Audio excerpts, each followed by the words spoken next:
નમસ્કાર મિત્રો, સરદાર વિલાસ society બારડોલીથી Mukesh Patel.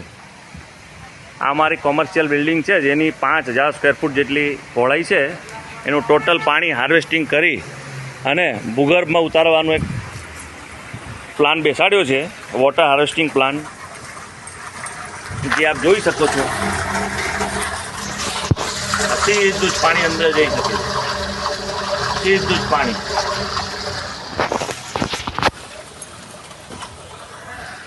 Global વોર્મિંગની એક ભાગરૂપે આ વોટર હાર્વેસ્ટિંગ સિસ્ટમ અમે ફિટ કરી છે સરદાર વિલાસ સોસાયટી